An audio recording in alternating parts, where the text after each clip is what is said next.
આજે રાજકોટની અંદર મૌલી ચોક વિસ્તારમાં આમ આદમી પાર્ટી દ્વારા ગુજરાત જોડો કાર્યક્રમ અંતર્ગત એક જનસભાનું આયોજન કરવામાં આવ્યું। જે રીતે આ જનસભાની અંદર ખૂબ વિશાળ સંખ્યામાં જબરજસ્ત જનમેદનીએ હાજરી આપી અને હાજરી કરતા પણ મોટો એમનો ઉત્સાહ, જે ઉર્જા, જે ઉત્સાહ, જે જોશ, જે જુસ્સો આજે આ ઉપસ્થિત જનમેદનીમાં હતો એ બતાવે છે કે રાજકોટમાંથી બહુ મોટા પાયે વિસાવદર વાળી થવાની છે કોર્પોરેશન।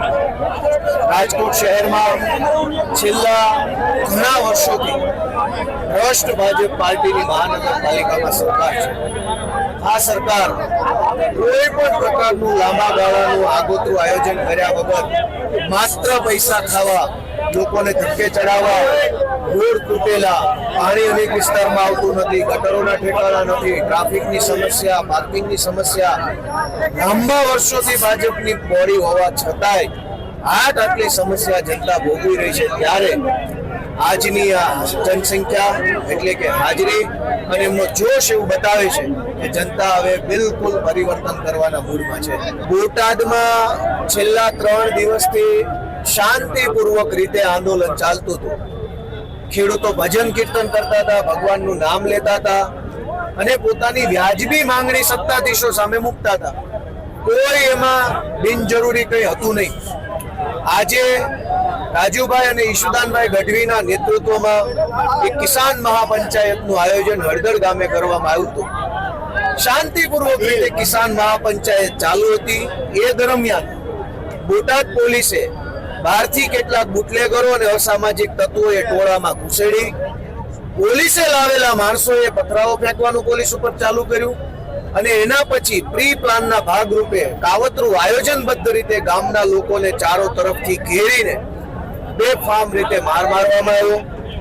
લોકોના ઘરોની અંદર તોડફોડ કરવામાં આવી, દુકાનોમાં તોડફોડ કરવામાં આવી અને રાજુભાઈ અને ઈશુદાનભાઈના નેતૃત્વમાં જે ખેડૂત આંદોલન ચાલે છે એ આંદોલન દબાઈ જાય, ખેડૂતની માંગણી દબાઈ જાય અને આખો મુદ્દો આડા પાટે ચડી જાય એવું આયોજન આજે ભાજપના કહેવાથી બોટાદની પોલીસે કર્યું છે। આ ઘટના એકદમ ખોટી છે, આ ઘટના એકદમ દુર્ભાગ્યપૂર્ણ છે। આમ આદમી પાર્ટી પૂરી તાકાતથી જોર જુલમ અને દંડા સામે લડવાની છે। અમે કોઈ આવી ઘટનાઓથી બી જવાના નથી। ગુજરાતના ખેડૂતો, બોટાદના ખેડૂતોની સાથે છીએ અને આવનારા દિવસોમાં હજુ વધુ તાકાતથી ખેડૂતોના મુદ્દે અમે લડતા રહીશું। રાજકોટમાં કેવું પરિવર્તન થશે અને કેવી રીતે થશે એ આજની સભામાં ઉપસ્થિત લોકોના ચહેરા ઉપરથી જોઈ શકાય। દરેક વ્યક્તિના ચહેરા ઉપર એક જોશ હતો, એક જુસ્સો હતો અને એક આક્રોશ હતો કે આવવા દો ચૂંટણી, ભાજપ વાળાને મજા ચખાડીએ વિસાવદર વાળા। તો લોકોના ચહેરા ઉપર સાફ સાફ દેખાઈ રહ્યું છે કે રાજકોટ ભાજપે બિસ્તરા પોટલા બાંધી લેવાના છે અને આમ આદમી પાર્ટીની રાજકોટ મહાનગરપાલિકામાં સરકાર બનશે। જે લોકો ભાજપના હાથા બન્યા છે, સરકારી માણસો, જે સરકારી અધિકારીઓ ભાજપની દલાલી કરે છે એને વ્યવસ્થિત રીતે લોઢાના મેડલો અમારી સરકાર આપે। ખેડૂતો ઉપર લાઠીચાર્જ જે પોલીસે કર્યો એ પોલીસની હિંમત છે કે બુટલેગર ઉપર લાઠીચાર્જ કરે? ખેડૂતને દંડો મારી શકો છો કેમ કે ખેડૂત છે એ ભોળો છે, ખેડૂત સહજ છે। ડ્રગ્સ માફિયાઓને દંડો મારી શકશે ગુજરાતની પોલીસ? વ્યાજ માફિયાઓને મારી શકશે? વ્યાજ mafia, drugs mafia, contract mafia, શિક્ષણ માફિયાનું કશું જ ન કરી શકનારી પોલીસની તાકાત ખેડૂતો ઉપર કેમ ડબલ થઈ જાય છે? ગુજરાતનો ખેડૂતનું સ્વાભિમાન અને ગુજરાતના ખેડૂતની ખુમારી શું છે એ આવનારા દિવસોમાં અમે ભ્રષ્ટ ભાજપને બતાવશું। આ બગાવત નથી, આ અધિકાર માંગવાની લડાઈ છે।